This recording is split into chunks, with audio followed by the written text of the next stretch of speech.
Monday, April 20, 2026. Ladies and gentlemen, thanks for joining us for the first edition of our 6 p.m. news this week over Camdis Television. Let's begin straight away with our headlines.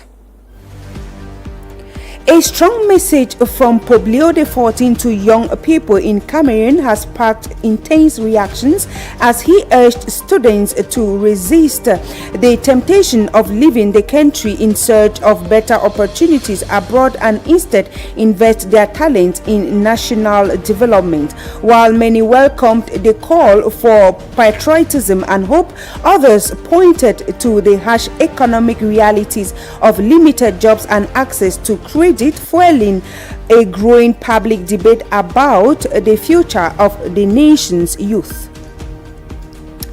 The third term has officially begun this Monday, April 20, 2026, as nursery and primary school pupils returned to classrooms to resume academic activities. The period marks a crucial stage in the school calendar, with teachers focused on completing lessons while examinations candidates step up preparations for their final assessments. You have these stories and more in a bit.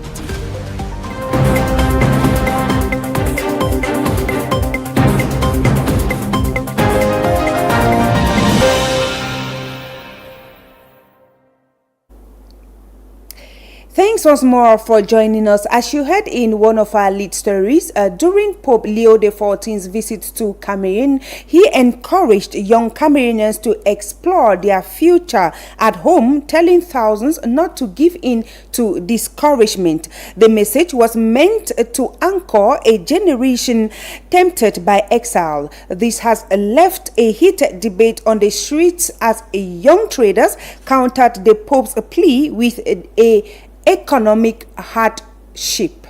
Let's get details from Mado Shekwiate and Melanie Bo in the following report. During Pope Leo XIV's visit to Cameroon, the Pope called on young people to remain in the country and build their future at home, despite the poverty and discouragement many face. He quote, "Do not forget that your people are even richer than this land, for your treasure lies in your values, faith, family, hospitality, and work." The message delivered to a crowd of thousands in Cameroon was meant to inspire hope and national commitment among a generation increasingly tempted to seek opportunities abroad. On the streets of the capital, reactions were mixed. For many young Cameroonians, the Pope's appeal clashes with daily economic realities. Others echoed the sentiment but placed conditions on staying. If a young person has the opportunity to go abroad, it's because we can't make it here. And a young person who has studied, who have opportunities, has to go abroad because they can't make it here. Young people do have the desire to develop their country. You already find me in my shop. I run a second-hand goods business. I travel, but I am settled in Cameroon. But the cost of living doesn't allow us to. Mais le coût de la vie ne nous permet pas. The testimonies highlight a core tension, patriotism versus survival. While many share the Pope's belief in the richness of Cameroonian values, they say that those values cannot pay rent, buy medicines, or secure business permits without constant negotiations and unofficial payment. Je suis contre le départ des jeunes. I am against young people leaving because young people can do well, but only if they are given the means to fend for themselves. Because with everything they create, there are negotiations to be able to take possession of it. But if they make it easier for young people to get credit, they can very well stay. The government can't employ everyone, so young people have to make the effort to become self-reliant. In fact, create wealth. La richesse, en fait. The debate sparked by the papal visit goes beyond faith and touches on governance, employment, and access to capital. We now talk education, where nursery and primary school people across the national territory have returned to classrooms this Monday, April 20, 2026, marking the beginning of the third term and the final stretch of preparations for pupils in examination classes. Educators are hard at work fulfilling their responsibility with the aim to complete the curriculum on schedule. We have Mado Shekwiate and Sharon Arahtani.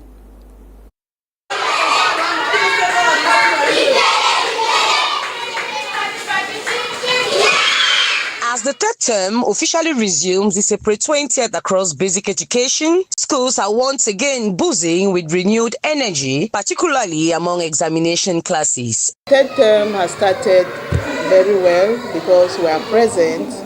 More than 85% of our pupils are there, 100% of our teachers are there. So it is a very short and decisive term. So everybody is struggling to do something that will promote him or her to the next class because it is very, very decisive. And we have almost finished with the program. So for this term, we'll come back to revise what has been done during the first term, the second term, so that we'll write our end of year exams. Looking into taking into consideration those children that are weak, that did not work very well. We are taking them so that by the end of the year, they must have learned something. They should know how to read, they should know how to write very well so that they will have their promotion to the next class. Pupils preparing for the first school leaving certificate and the common entrance examination have returned with visible determination, aware that this term is decisive for their academic progression. Speaking on the preparedness of candidates, a head teacher emphasized that both staff and pupils are fully engaged in intensive revision session. We did not have the Easter holidays. They were here, we were drilling them on past questions, because we know that they are preparing for their mock this week that is coming. That is Thursday and Friday. So we have been working with them with past questions, with their books. So we are really, really ready. And I hope even the official exams, we are going to have 100%. According to the head teacher, teachers have strategically reviewed the syllabus and are focusing on key subject areas to strengthen people's confidence and performance. During exams, children always have what we call examination fever. So we struggle to drill them. We struggle to drill them in such a way that they already prepare themselves for examination condition. Secondly, we also had our own internal mock that we did in school. They were sitting one per desk. So they already know that is how they are going to sit during the examination. So we have already prepared them in that case. Parents have also been urged to play a supportive role at home by ensuring a conducive study environment. With structured revision programs already in motion, schools remain optimistic that candidates will rise to the challenge and deliver commendable results in the upcoming examinations. Youth in Cameroon and across Africa have been urged to rethink their mindsets and reject the belief that success is unattainable. The message was delivered during the official launch of the Pongdi Foundation, an initiative founded by the renowned scholar Professor Jean-Emmanuel Pongdi to connect generations and empower youth and youth empowerment. This event brought together experts in digital technology, artificial intelligence, and youth education strategists who encouraged young people to embrace innovation. We have details in the following report compiled by Promise Akante and Ediza.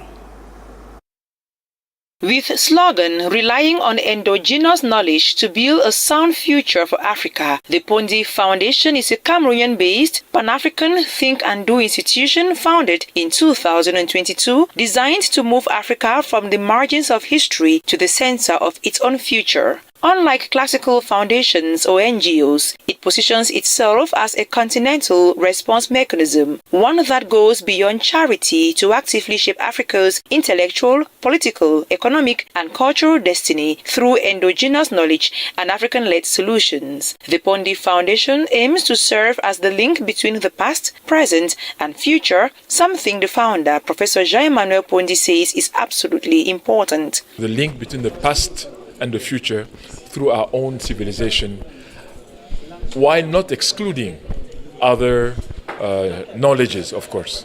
But it's important to know who we are in order for us to make it in the future. That's basically the message of our foundation.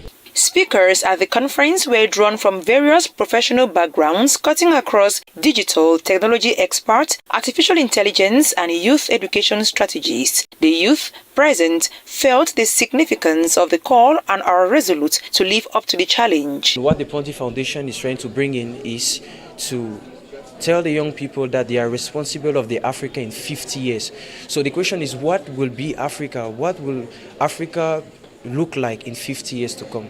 And it is not in 50 years that we are going to think about it. It is now that we have to think about it. The theme of the conference, the role of young people in the transformation of Africa in the 21st century, spoke directly to the participants, who were young people drawn from various higher institutions of learning in the country and who corroborate the objectives of the Ponty Foundation. Africa is filled with a lot of potential and youth are the driving force, and for so long the dynamics of Africa has been influenced by external forces, and I think it's really time that Africa takes back the horn and pushes itself to greatness. And a very great segment of people that are designated to do that are the youth, cause the youth are the future of tomorrow. And so I believe with the seminar here, it's giving us insights, it's giving us the pathway to do that, and I'm really excited again. According to the founder and president, Professor Jean-Emmanuel Ponty, the vision of the Ponty Foundation is a peaceful, prosperous, and self-determining Africa shaped by endogenous knowledge, empowered citizens, and visionary leadership. Saturday's launch paved the way for more activities coming up from the Ponty Foundation, amongst which is the conference and masterclass on mathematics slated for May 7th, 2026, and the holographic conference scheduled for July 23rd, 2026.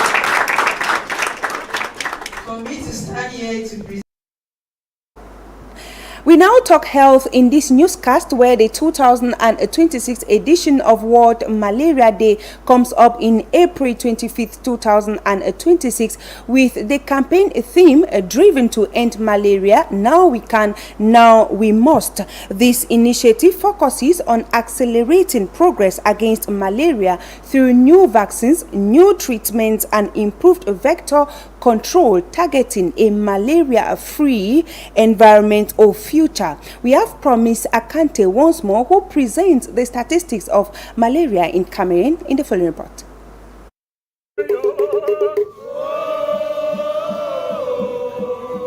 The historic event drew municipal and traditional authorities alongside hundreds of jubilant residents who turned out to witness the official handing over of the graded earth road.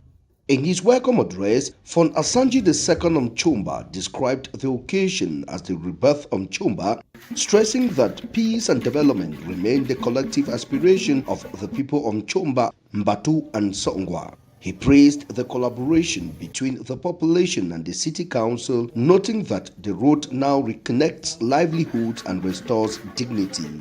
You know, it's been some time since the start the road works here, and because of that, people were in a lot of difficulty, facing a lot of difficulty. So we're very grateful for the city council, the man, people in all those to come together and work together so that we can realize a better, more prosperous, progress. The city mayor of Bamenda, who sponsored the grading works, was present to officially hand over the project. Addressing the crowd, they expressed deep gratitude for the warm reception accorded him and his team. He particularly lauded the generosity of the population who supported the road workers daily with meals throughout the project, a gesture he described as a true hospitality and community spirit. Come to Songwa, Chomba, Mbatu at the invitation of the people of these three villages to show their appreciation to the roads which we've just done. Looking ahead, the mayor promised more development projects for the area and urged the population to let go of grievances stemming from the socio-political crisis. Forgiveness and reconciliation are what will bring Choba, he said, calling on residents to continue supporting the head of state to attract further development. We have just done what the city mayor can do for the roads, and we're proud of what we've done. But I promise them that if they continue supporting President Paul Biya, the roads will be tarred. All the three villages have been, roads have reached all the three villages, Songwa, Mbatu and Chomba. Echoing those sentiments, the Fon of Songwa thanked the mayor for the gesture and appealed for continued attention to the area's development needs. The women of Chomba also seized the moment to express appreciation to the city council for the road. Beyond gratitude, they tabled a request for designated space at the Bamenda market where they could sell their farm produce and craft, ensuring the road's economic impact is fully realized. Traditional dance groups from the area punctuated the event, adding cultural color and rhythm to the ceremony and reminding all present of Chomba's rich heritage.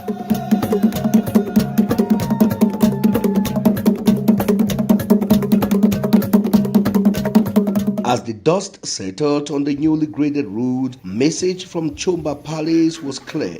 With peace, unity and collaboration, Chomba is charting a new path forward. Ladies and gentlemen, we are sorry for that mix-up. That was instead a report from Bertrand Tita, where it was a moment of celebration, unity and renewed hope in Chomba as the Bamenda City Council officially handed over the newly graded Chomba, Batu and Songwa Road. The crowd-pulling ceremony at the Chomba Palace in Bamenda 2 subdivision became more than an infrastructure event. It turned into a powerful statement of peace, reconciliation and commitment to development by the people of Chomba, Batu and Songwa. Let's now take you back to Promise Akante, who presents the statistics of malaria in Cameroon in the following report.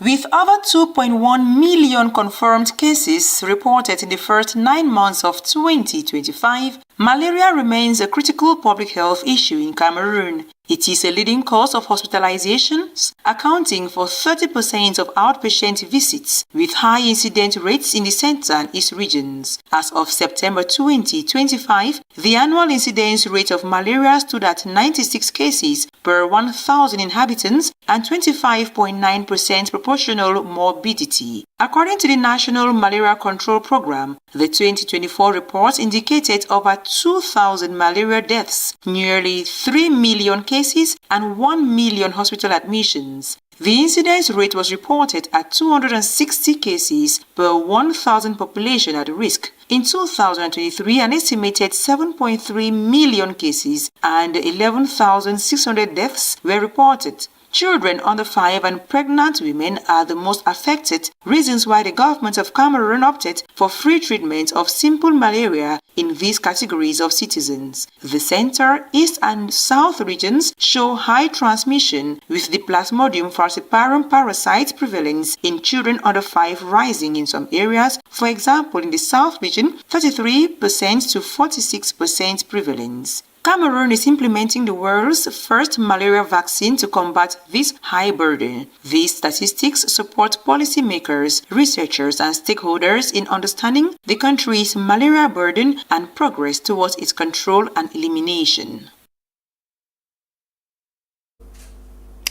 Ladies and gentlemen, if you are just joining us, it is the 6 p.m. news over Camdis Television. Let's now take you beyond our borders, where a high-stakes selection process is underway at the United Nations as 4 candidates compete to succeed outgoing Antonio Guterres, including former president of Senegal, Macky Sall. He is the only African contender in the race, unfolding amid rising global tensions. Second stop will be in Algeria and then Israel. These stories are compiled in the following report. Former President of Senegal, Macky Sall, is among 4 candidates being auditioned this week for the position of Secretary General of the United Nations, as the current chief, Antonio Guterres, prepares to leave office at the end of the year. Macky Sall stands out as the only African candidate in the race, which is taking place at a time of growing global tensions and deep divisions among world powers that have challenged the UN's ability to maintain peace and security. During the hearings, each candidate is expected to outline their priorities, share their vision for strengthening the organization, and address major international crises shaping the world today. Algeria has launched a new international bidding round of hydrocarbon concessions in a bid to attract energy investment and strengthen its position in global markets amid rising oil and gas prices linked to tensions in the Middle East. The initiative, known as Algeria Bid 2026, offers 7 exploration blocks, most in partnership with state energy company Sonatrach, as the government pursues an ambitious plan to double gas production to 200 billion cubic meters by 2030. Already Africa's largest gas exporter and a major supplier to the European Union, the country is also engaging international firms to expand offshore and shale gas development.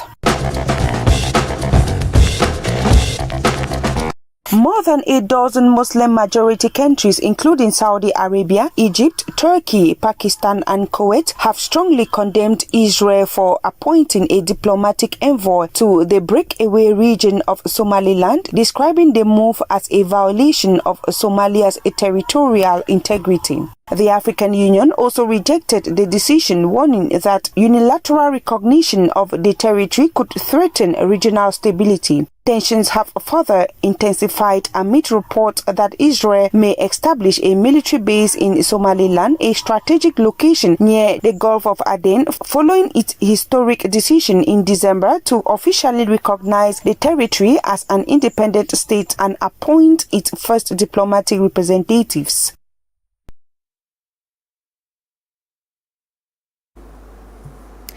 And it is with that news out of the country, ladies and gentlemen, that we set the curtains to this edition of our 6 p.m. news over Camdis Television. It is always a pleasure staying with you, but do not go nowhere. Up next is Selak 2, a presentation of Tappy Clarkson. Stay tuned.